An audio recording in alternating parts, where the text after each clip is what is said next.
Oh, we did it.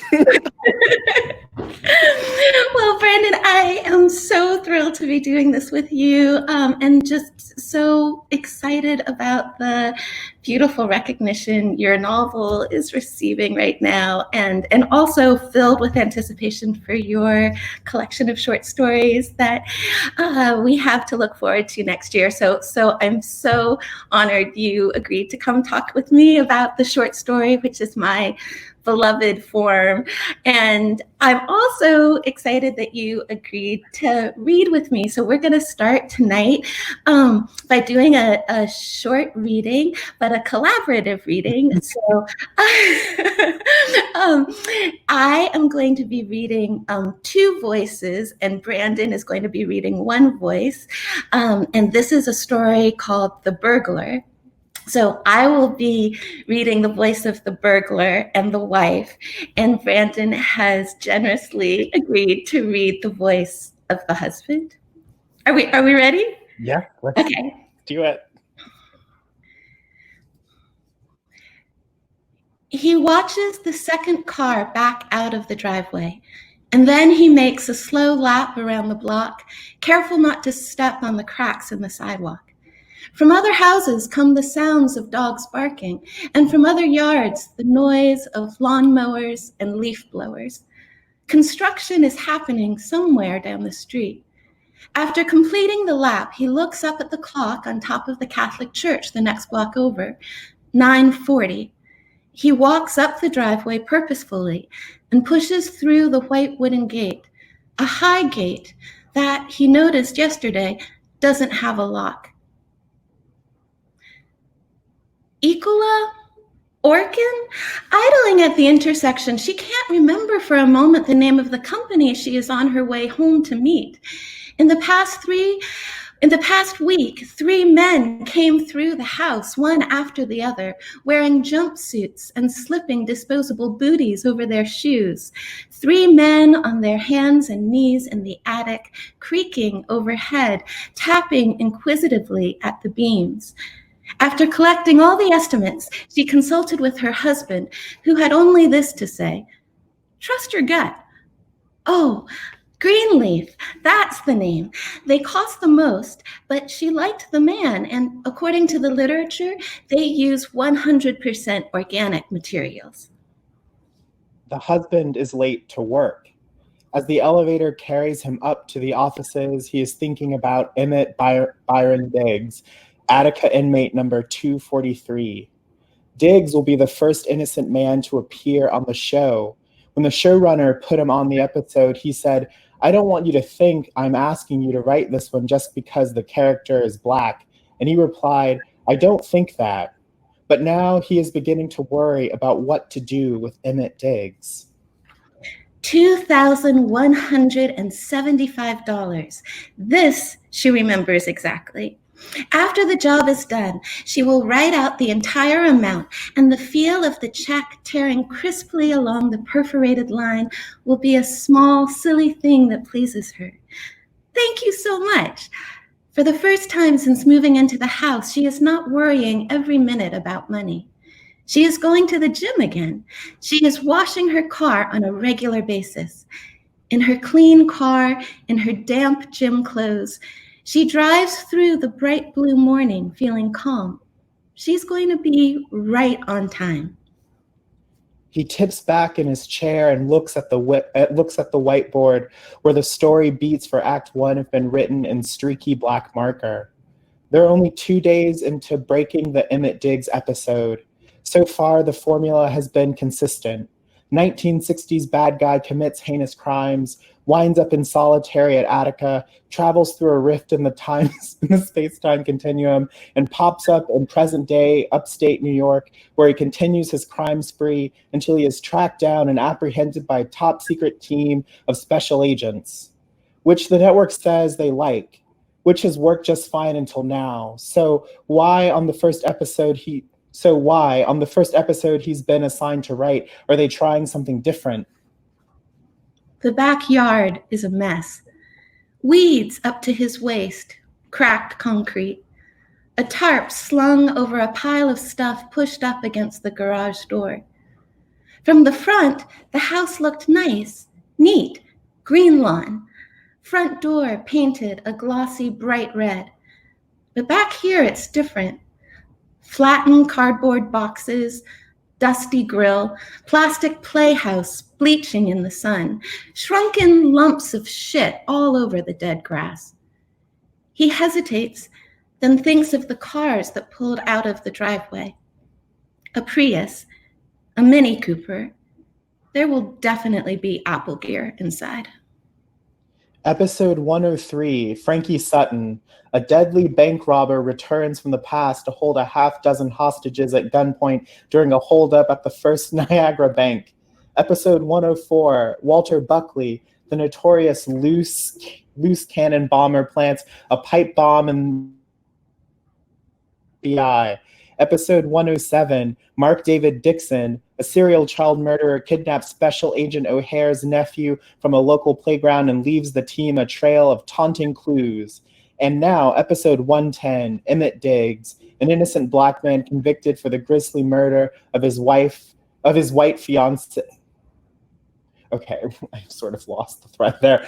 Episode 110, Emmett Diggs, an innocent black man convicted for the grisly murder of his white fiancée emerges out of the ether and does what exactly? At the stop sign, she counts to 5. She doesn't want to get another ticket. And then waits a little more because there's Jessica, her neighbor, out walking Coco. She gives a tap on her horn and waves. Go ahead, cross the street. She isn't in any hurry, and she's preoccupied with a relaxing and anticipatory sort of arithmetic. How many more weeks before they can talk about getting some bids on the roof? Also, the kid needs a proper bookcase. The shelves in her room are starting to bow. The Votersmith family is ready to graduate from Swedish design particle board. They'll have to plan ahead for property taxes, due at the beginning of December, but if all goes as it should, they won't have to ask her mother for help this year. And if, is even to think it, to jinx it, her husband is superstitious about these things. If the show gets an order for 9 more episodes, maybe they can finally tackle the backyard. Thank you, Brandon. I love this story so much. It's so, oh my gosh, the turns it takes, the mystery, the intrigue, the lines of tension. It's just, oh yeah, it's amazing. It's amazing. Well, I love that we were talking about Law and Order before the Zoom started, so it seemed fitting to have a little bit of a Law and Order echo in this reading. Yeah, I mean, both because of the subject matter, I guess, the sort of procedural aspect, but also television. I mean, I feel like it's one of the secret threads that sort of tie all of your stories in the book together. The way the entertainment industry sort of like peeks its head up here or there and reminds us that, you know, stories are, even when we're sort of watching them on television, they're these sort of constructed worlds. Yeah. So, I mean, thank you for inviting me to be in conversation with you about this story. I mean, it was, you know, an instant yes for me. I love your stories. I love living inside of these like beautifully strange systems that you write. And I love stories in general, but your stories in particular always, I never feel like I've encountered what you're doing before. Like, it always feels interesting and new to me. So I'm so thrilled I finally get to figure out how you do it. Haha. Here for my own nefarious intention. So I thought I might ask you some questions and take furious notes and then become a master of short stories. What do you say? Only if you promise to reveal your secrets, Brandon. We'll do a sort of mutual exchange here. Yes, exactly. Okay, great. So these days it feels like people call anything a short story. There's a lot of motion and turbulence around that term, which of course is a source of great energy and vitality. You know, it's one of the reasons the short story is perhaps as urgent a form today as it's ever been. But Yeah. when reading likes, I felt like I was reading real stories, so to speak. As a collection, it took me back to that feeling I had quite often as a younger reader, but which I've lost a little bit, which is the reading didn't feel dutiful. It was fun. It was delightful. You write with such curiosity and imagination that as a reader, I found myself leaning into the book, wanting to see what happened next. Like as a kid, I was like always white knuckling my books, and I found myself white knuckling the ARC I was sent of this book. They felt like tales to me, which isn't to say that the stories don't feel crafted and incredibly sophisticated, but there's a life to them. The feeling of utter spontaneity that brings a story to life. And when, as a reader, I kind of feel like I'm watching this amazing trapeze act as you swing from line to line. So my first question is, how do you find your way into a story, and how, as a writer, do you preserve the play of it all, like the fun, the play, the sort of spontaneous life of a story? Yeah. Oh, well, that's such a great question, and I think it's so generous of you to say about white knuckling, because I always sort of associate that sense of readerly suspense and excitement with something that's plot driven. And I always have felt like plot is my Achilles heel, like it's my greatest weakness. So I always sort of thought that like the white knuckle experience is not something that I would ever be able to provide to a reader. So that means so much to me that you described it in that way. So given that plot is not a strength of mine, and it's so interesting that you talk about television, because one of the things that I marvel at with television writing is what geniuses they are with story structure and with generating plot. I'm just in awe of that ability, and I get to see a lot of that firsthand and up close, living in Los Angeles. Just storytellers whose brains work in such a different way than mine does. So for me, going into a story, I'm often sort of looking for some kind of a borrowed plot, or sort of like a borrowed blueprint, so that I have some kind of a framework to play within, but that where my energies can be going in a different direction than focusing on this question of what happens next. So fairy tales for me have just been sort of like an inexhaustible source in that way. So I often draw upon folk tales or fairy tales for their plot structure. In the case of The Burglar that we just read, I shamelessly stole the structure from Robert Coover's classic short story, The Babysitter. And if you sort of compare the first paragraph of mine to the first paragraph of his, you will see how indebted I am, how great the debt is. But it just sort of gives me that confidence to set out. It's sort of like my those images they used to have of children running away from home, where they'd have like a stick on their shoulder with like a little bandana of supplies. So for me, often when I like head out into a new story, I have that little stick on my shoulder, and it's often the plot or the form that I've borrowed from either sort of the enormous vast ocean of folk and fairy tale, or from something more contemporary. Mavis Gallant was another author who I borrowed from very explicitly, or Mavis Gallant. I always have anxiety about mispronouncing. How do you say it, Brandon? Gallant. Gallant, yes. Yeah. I'm sorry, Mavis Gallant. So she's someone else who I very much borrowed from as I was setting out. Oh, wow. That's so amazing. This idea. I do have many questions about the myths and the sort of fairy tales but I also want to ask about structure.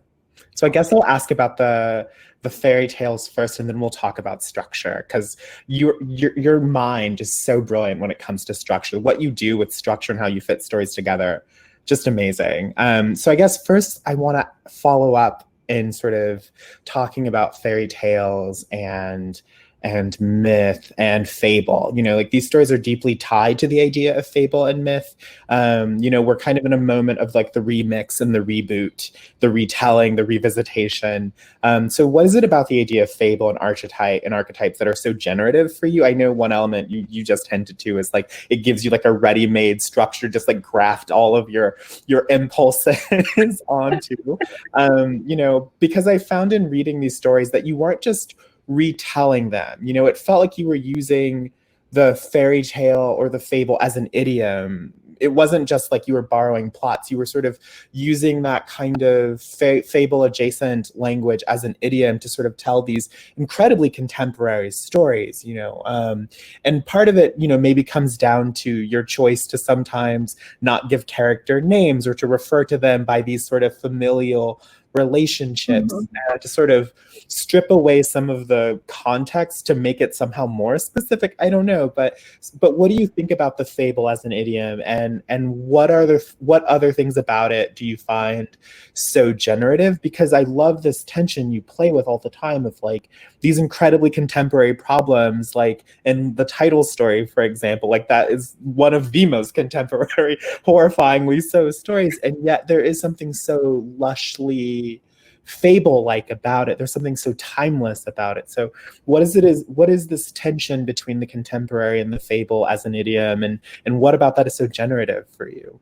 Yeah, I love that you referred to it as an idiom. And one of the things I think that draws me to it is that I feel like it's very much a shared idiom, and in some ways it's like an idiom that we pick up even before we can read. So it almost connects us to our pre-literate selves in a sense, like when we are experiencing story in this very early primal way. It's so interesting to me how some of these story structures I feel like almost are baked into me from before a time that I was conscious of ever reading on my own.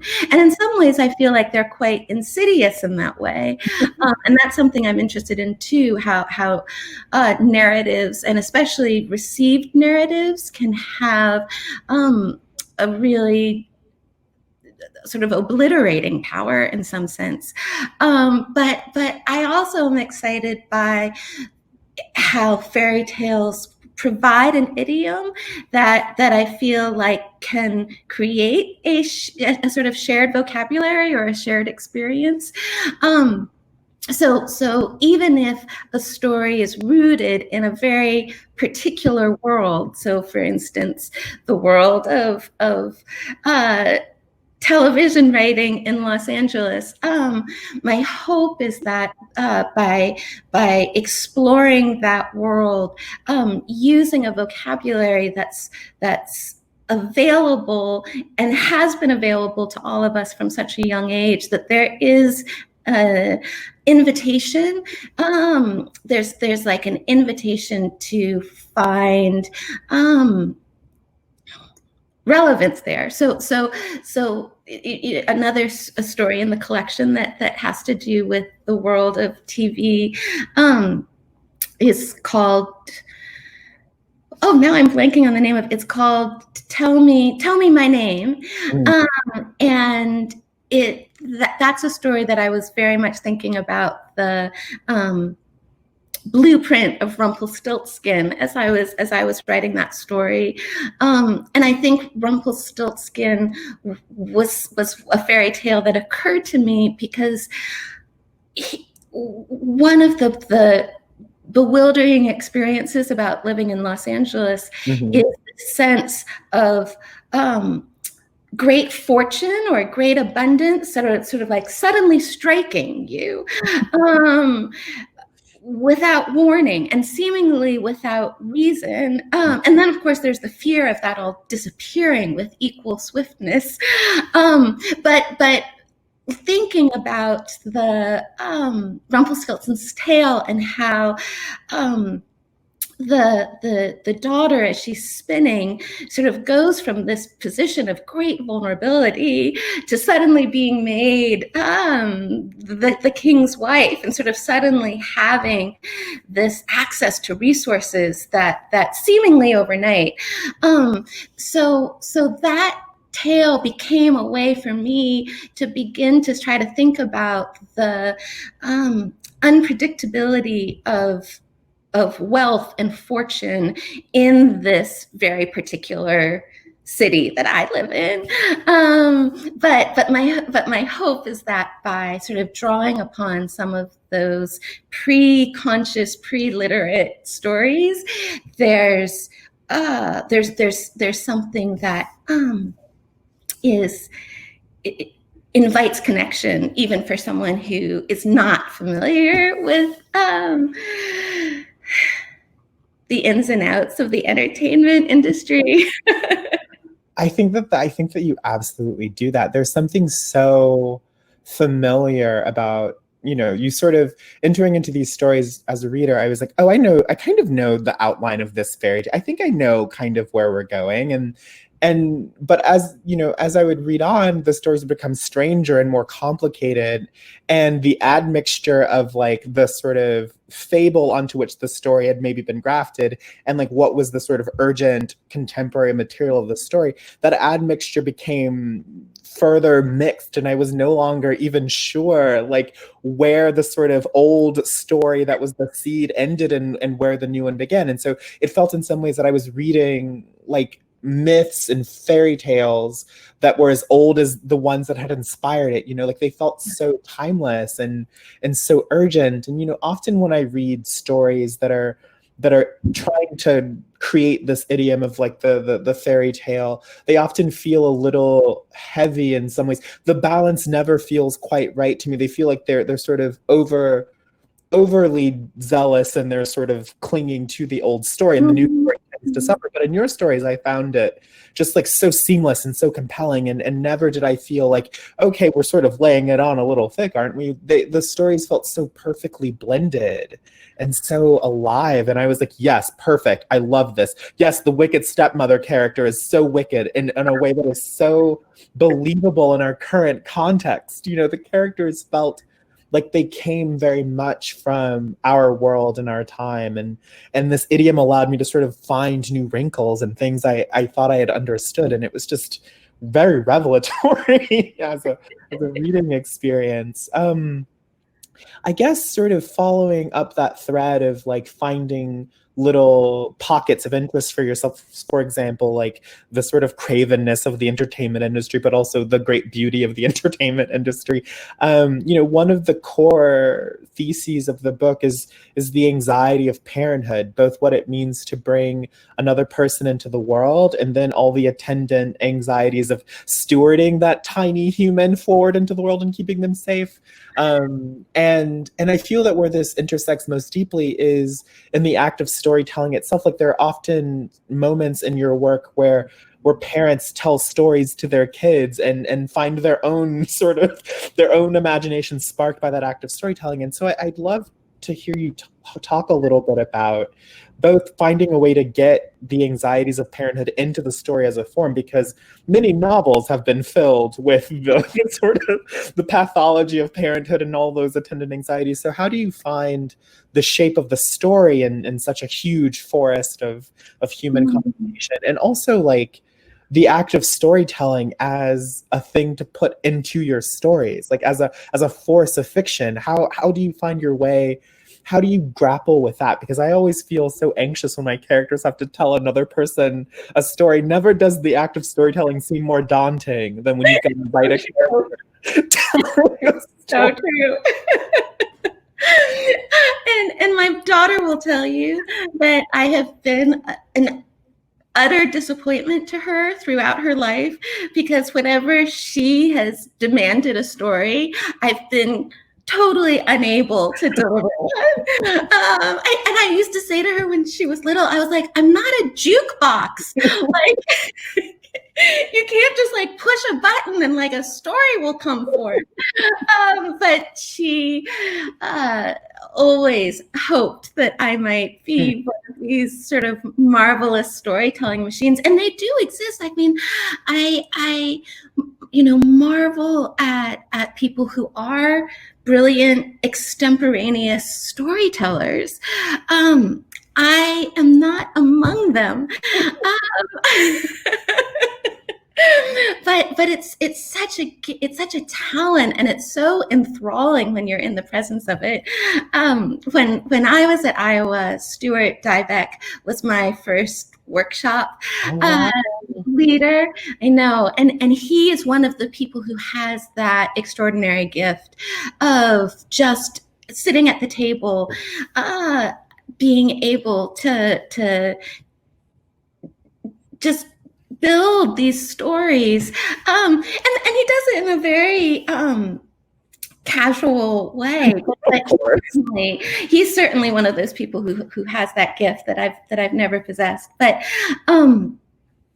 so going back to your wonderful question, I mean, I think the anxieties of parenthood, for me, it was more, how do I keep those out of the stories?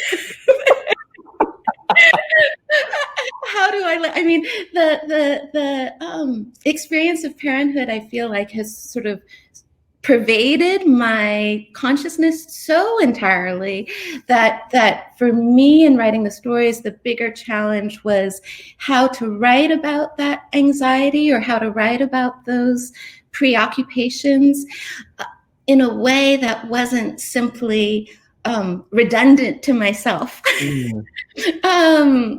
It's when you know an anxiety with such intimacy that to write about it feels as if you're just revisiting well-known territory.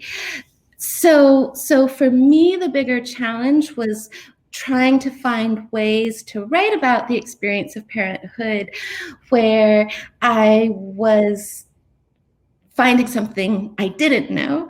And in some cases, sort of, it's going back to our fairy tale thread. In some cases, it's those moments when you depart from the fairy tale.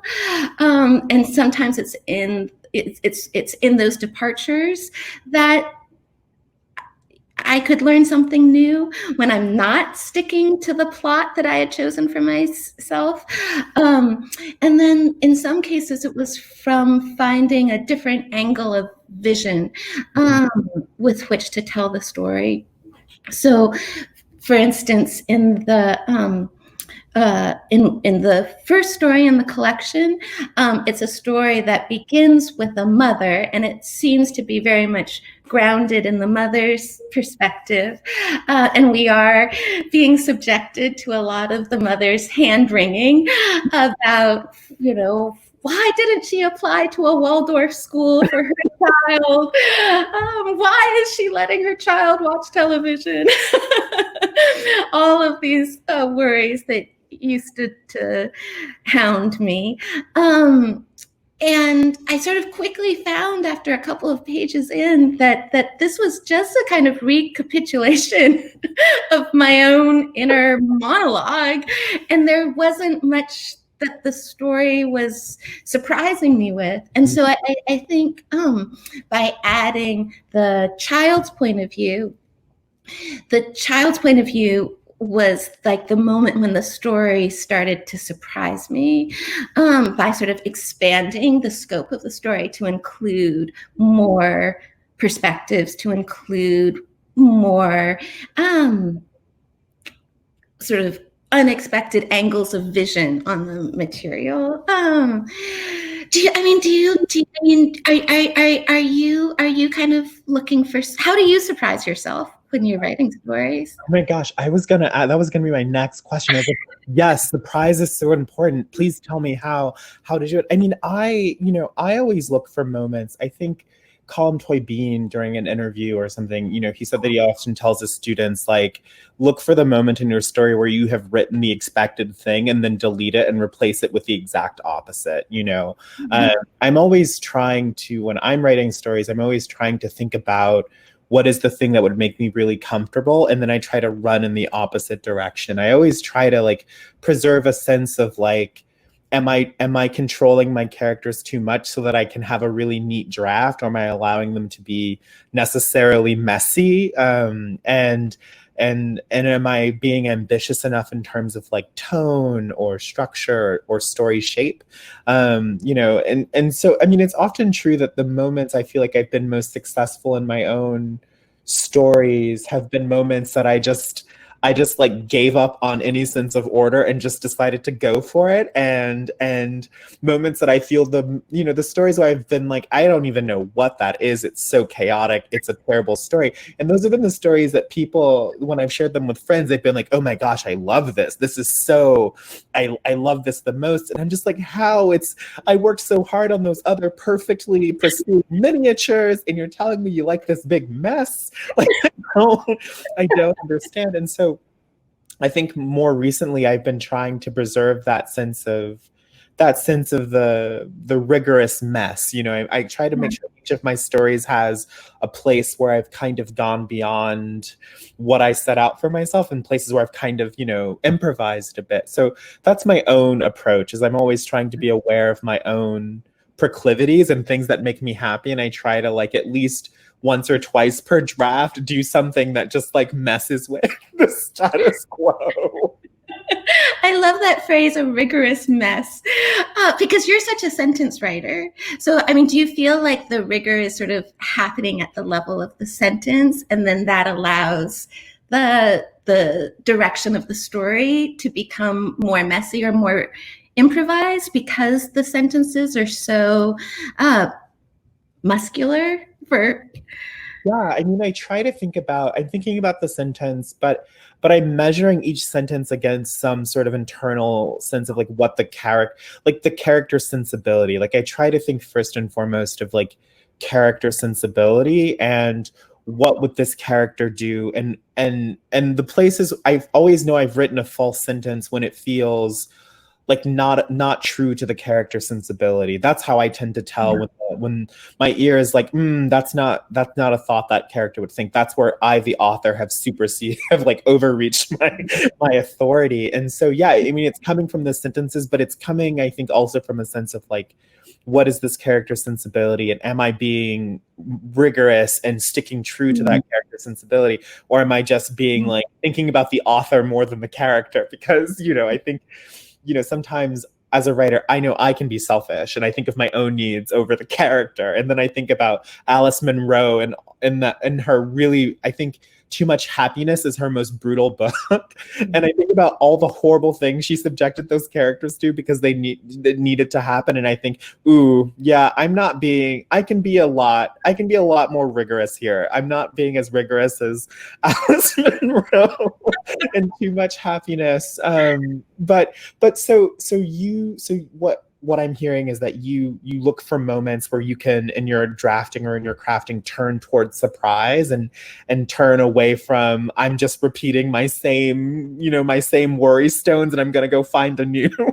How do you find the courage to do that? Because, I think oftentimes in creative writing classes, beginning writers and writers of any level are taught to sort of go smaller, to sort of find a smaller pocket and to sort of paint within a narrower band. And what you're saying is that you try to open up and you do the gutsy thing of like getting new angles of vision, and you introduce all these bold gambits in your fiction. So how do you find the courage to lean into that? Because that's something I wish I could do, but I am such a scaredy cat. Oh, Brandon, your real life is one of the bravest books I've written in a long time. I mean, that I've read in a long time. That was like total like Freudian wishful thinking that I had written that book. Oh, so funny. But I think it's a courage that springs out of necessity, which is that I write stories because I love the form, and I truly do. Like that's the form that I find myself reading for pleasure. Like it's genuinely the form that I feel sort of the deepest affection for as a reader. So I do write stories out of love, but I also write stories out of necessity, which is that, when you only have a summer break in which to write, it's really hard to sustain a novel and to sustain the writing of a novel when you're sort of doing it in the cracks and interstices of life. So stories are a form that I've been drawn to sort of out of practicality, because it is possible to write a story within a summer. Yeah. But I have not figured out how to write a novel in a summer. So given that this is the form I've sort of been working in for the past 10 years plus, for some, partly out of practical concerns, there is this sense of like, well, I'm not going to be able to, write my big, sprawling, omniscient social novel because I only have June, July, and August. So how can I play with some of those effects? How can I avail myself of some of those tools, even though I am working on a smaller canvas? Does that make sense? Oh, God, no, I love that. So it's sort of like, you're like, I want to get all my bang for the buck. So I'm gonna omnivorously nibble. I mean, because your stories are these wonderfully polyphonic, omnivorous, intellectually omnivorous stories. Like, you've got stories about sort of scholars doing residencies who are doing theses on poets, and people who live in LA and think about television and write for and people who are sort of obsessed with myths, and like your stories have this vast range of ideas, and they create all these gorgeous worlds of possibility. But on a sort of technical level too, you have an incredible range of techniques that you borrow from again and again. And I just like, how do you figure out like what a story needs at a given moment? Like someone like me who's like third person limited all the way through, past tense, present tense, but like that's gonna be it most of the way. Like, your stories are doing like 15 different things at once, like juggling swords, spinning plates, and doing backflips all at the same time, and yet it feels so effortless, and it feels like absolutely the way the story must be told. There's no point in any of these stories where I feel like, oh, she's really trying to like do it all. But never did I feel that. I only ever felt that you had landed upon the right tool at the right moment for the right story. So how do you, when you are so brilliant, how do you arrange all of it together so that it feels so right for the reader? How do you do it?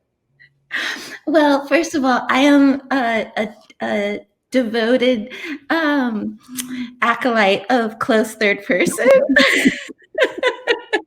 I sense that. Yes, I feel that we had that synergy in our hearts.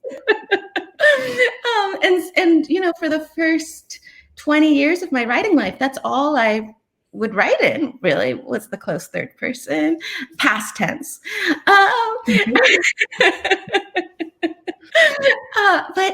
But again, I think with these stories, one of the gifts that a short story offers is because it's a smaller canvas, that you do feel as if you make a wonderful, bold move and you completely belly flop. It's 20 pages, you know what I mean? And no one ever has to see it again. like so in some senses, the stakes for the short story feel as if they're more modest, and I think that can embolden you as a writer, right? To try more pyrotechnic effects, because if they fizzle, it's not as if you have invested 4 years and 300 pages in trying to do your second person told in backwards chronological order narrative, right? So that's another thing I love about the form, is that it gives you the illusion of there being modest stakes, and therefore I think can make us more risk taking as writers. And then I think it was also a sense of just like play too, when you go for long stretches without writing, and then you finally sit down to write again. There's been so much that's been sort of accumulating and building up, and I think sometimes those choices might have been like sort of quietly cooking on the back burner. So maybe, I mean, I'm totally speculating here, but maybe when I finally sit down to write, there's been pre-writing happening that I haven't been conscious of. So the choice of point of view, or the decision to add in lots of voices, is something that's just been sort of quietly cooking unbeknownst to me. But yeah, that's such a great question. But really, my first love is that wonderful free and direct style. Yeah, it's truly, yes, the greatest thing ever invented. Thank you, Jane Austen. She really. I won't be greedy, and I won't keep asking you a bunch of questions. We have questions from our wonderful audience. This is a really good question. What would you say is the main difference between writing long-form novels and writing short stories? Oh, you're going to have to help me with this one, Brandon. We should get Sam Chang. She will know the answer to this. Oh, Sam. Well, I for me, I feel like in some ways I sort of backed into writing novels, because both of my novels ended up being composed in a sort of modular way. So both of my novels, while I was writing them, I never referred to them as novels, because I think that would have just completely paralyzed me. So with my first novel, I was like, oh, it's just this thing I'm working on. And the chapters are very, very short. Like sometimes they're only a paragraph long. And I think, going back to this question of modest stakes, I think that was what enabled me to write it, was just the sense of making a very light request. That this chapter, it's not even really a chapter. It's like, it's just 5 sentences. Like, I can manage that. And then gradually, in the case of that first book, over 10 years, you tell yourself that enough times, and then you look and you have accumulated something much bigger. But for me, I do think I approach work much more as a miniaturist than I do as a muralist or a big, I can't think of things as being on a big canvas. So for me, the longer work has been the result of accumulation, not because of a different mindset. But what about you? How did you start writing real life? I read somewhere that you use lists a lot when you were. Yes, I actually didn't want to write a novel. I was very adamant about being a short story writer. I was like, I want to be Mavis Gallant. I want to be Mavis Gallant and Alice Munro, and that's going to be it. But I had this literary agent who was pressuring me to write a novel. So I set out to write a novel so he would let me write stories in peace. And so I made a bunch of lists. One of the lists I made was like, what are my strengths and what are my weaknesses as a writer? And what are the reasons I'd failed to write a novel before? And I used those lists to sort of like bootstrap my way up to a novel. And I too sort of approached it from this place of like, I knew I was writing a novel, but I was just like, okay, a novel, that's only like 10 parts. I can write 10 parts. That's like writing 10 short stories. I can write 10 short stories. That is no issue. I can do that. And so I too approached it from this place of like breaking it up into chunks. And I have since recently sold a novel that is like in parts, like a very modular novel in parts. So I'll be revisiting your your wonderful book, your wonderful novels and stories to see how it's really done. But I also, I mean, I think that they're quite different, but I just love the short story. Like it just feels like, you can fill a short story with a whole life and it just feels so tight and you can hold the whole thing of it in your mind. Whereas with a novel, like novels have all these dead zones. Like there are parts of my novel that I don't even remember writing. Like it's like, what is this? When did I write this? Why is it here? But stories, stories, it's possible for a story to be perfect. And I do not believe that a novel can be perfect unless it's like 85 pages. And that is like the perfect length of the perfect novel. Did you find yourself with real life enjoying the fact that you could sort of let a moment expand in a different way? Because that was something I was so struck by reading it, that there was this just this incredible attention to, there's this sort of transfiguring of the commonplace that happens. But I feel like so much of that happens because the longer form allowed you to dwell on observations of the external world in a way that in a short story we might not give ourselves that luxury. It's kind of the opposite. Even in my short stories, like the time, like my stories can never take place over longer than a day, usually because the scenes take up so much time. But when writing real life, I was like, oh, the novel can absorb that dilation in a way that a story can't. Like if you do that in a story, that is the story. And so the stakes are slightly different. But in the novel, I'm like, oh, I can do that plus 5 other things. Oh, so the novel gave me room to do a different kind of like time play than in a story. But you're right, like in a story, I do that all the time. And it is the story. Like those, I write one scene stories because they just, they take up so much time. And I felt that the urgency wasn't there in the novel. And so I could have like several of those scenes at once. And so then it was suddenly I had to think about how do you draw 2 things into relation in a novel? How do you do that? Because I'd never had to do it before because all my stories were one scene. Yeah, it was quite different. It was so strange. All my stories got much longer after the novel by coincidence, I'm sure. I really loved this question.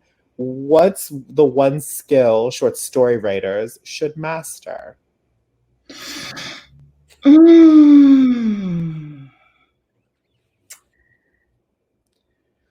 Oh, that's a wonderful question. I know. It's just there are so many skills you should master as a short story writer. Yeah. So please tell us. This is totally off the top of my head, but I think the skill of knowing when your story is ending is an important skill. I think sometimes I'll read stories and I'm like, oh, they ended prematurely. Or in some cases, they write past the ending. And I think sort of developing that sensitivity in your antennae so that you are sort of listening to where that and aware of when a story is beginning to come to its ending and sort of just sensing that and moving towards it with confidence. I think that maybe I would say is the most important skill. Oh my God. That is I feel like you just fixed all of my stories with that one piece of crucial insight. Oh my God, you're so right. I, in my capacity as an editor, I read a lot of stories. And, the thing that we always say when we're considering a story is, I loved this, I loved that, it was brilliant, loved this. But the ending, not sure if the ending works. Like so many stories either fall apart at the ending or they just fail to come to a head. And it's true that I do think a lot of people don't quite know when the end of a story is approaching.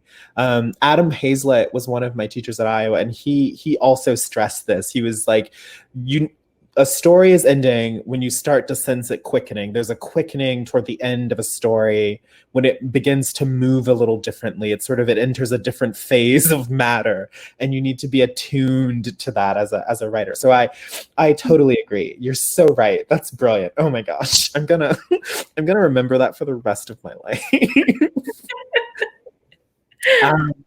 Can you speak about revising and editing your short stories, and how do you know what to cut? Talk about, needing certain kinds of perception in writing stories. Yeah. I mean, I really rely upon the wisdom of trusted readers in that regard. So, when I first started writing, I think I had a lot more arrogance in terms of, this is my vision and this is my voice, and just feeling much more resistant to people's input, and I have to say, as I've continued, the more and more I have valued the just the reactions and the thoughts of readers I trust. And so sometimes those readers, I have a writers group, and I really rely upon their feedback. And then whenever I, have the privilege of having a story edited for publication, I always take every note.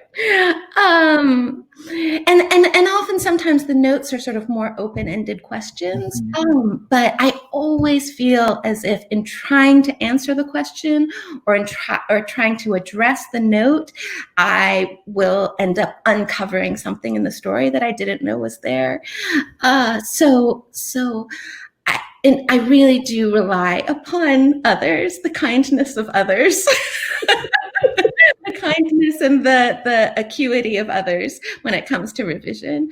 I try to take a story as far as I can on my own, and then that's when I sort of call in for help. The A team. That makes my heart warm as an editor to hear that. I don't use editor brain when I'm drafting. When I'm drafting, I just sort of turn off all editor function and just try to get through a draft as quickly as humanly possible. But I revise heavily. I am brutal with myself. It's just awful.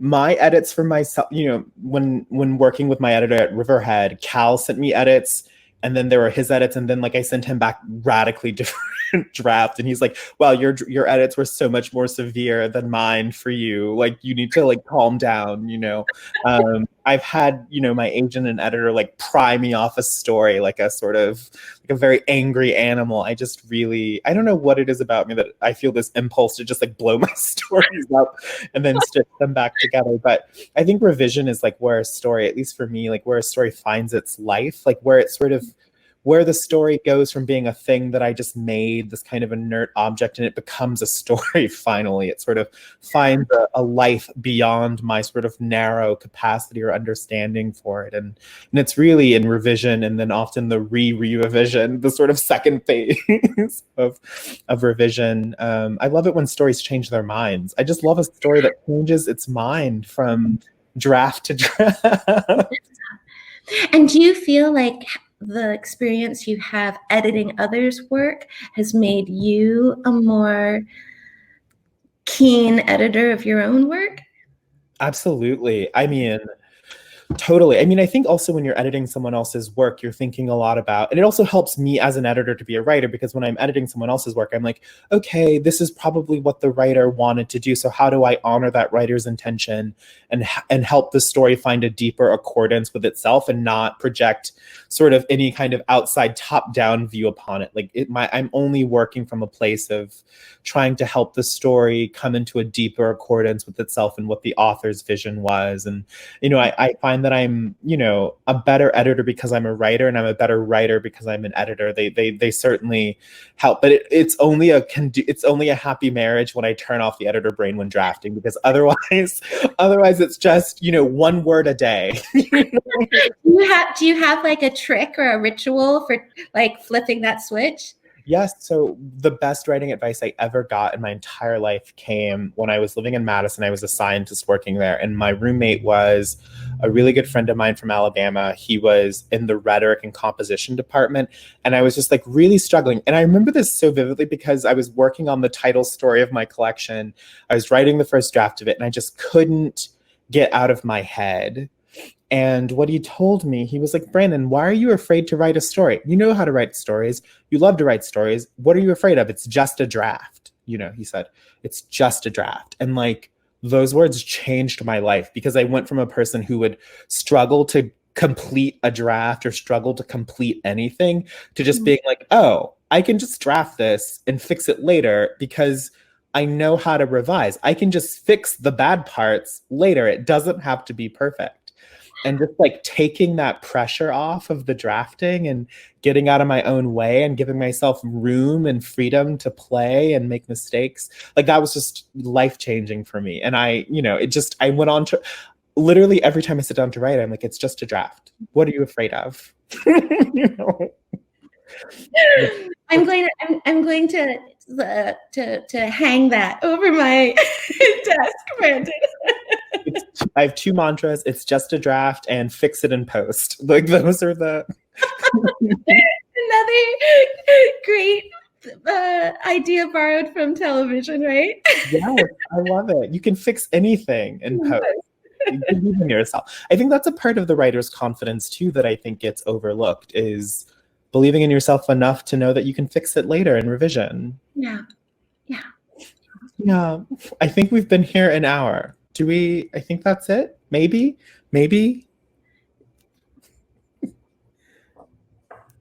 This has been a wonderful conversation. You two should take it on the road. Really. I'd love to. Oh my gosh, I would be over the moon to do that. You can start a podcast, Sarah. Yes. Thank you both so much. And I know the audience, I can tell in the chat, they also just agree. It's like such great in-depth conversation about craft, and we so appreciate it. Both of you for sharing your perspectives and your talents with us this evening. Oh, it's been a blast. It's been wonderful. And I'm so grateful to everyone who joined us. I wish I could see everyone's small faces on my screen, but I'm so it means so much that all of you came, and that you're still reading, and you're still sort of interested in this enterprise of making fiction, which I have moments of feeling is of the least importance in this current moment, and then I have other moments when I feel like it's actually of the greatest importance and the greatest urgency, and certainly reading work like yours, Brandon, reminds me of that feeling. So I so appreciate the Center for keeping the flame alive, and for all of you for joining us tonight. Yeah. Thank you, Sarah, and everyone for coming. It's nice to be able to talk about fiction with just kind, wonderful people. It's the best feeling in the world. Yes. And yeah, so please, for those of you who haven't been to one of our events yet, keep coming back to more, and you can watch the replay of this one if you want to go back and get that great writing advice. It'll be on the centerforfiction.org/videos. So you can watch it over and over again. Relive them. Right. Bye, everybody. Bye, everyone. Good night. Bye.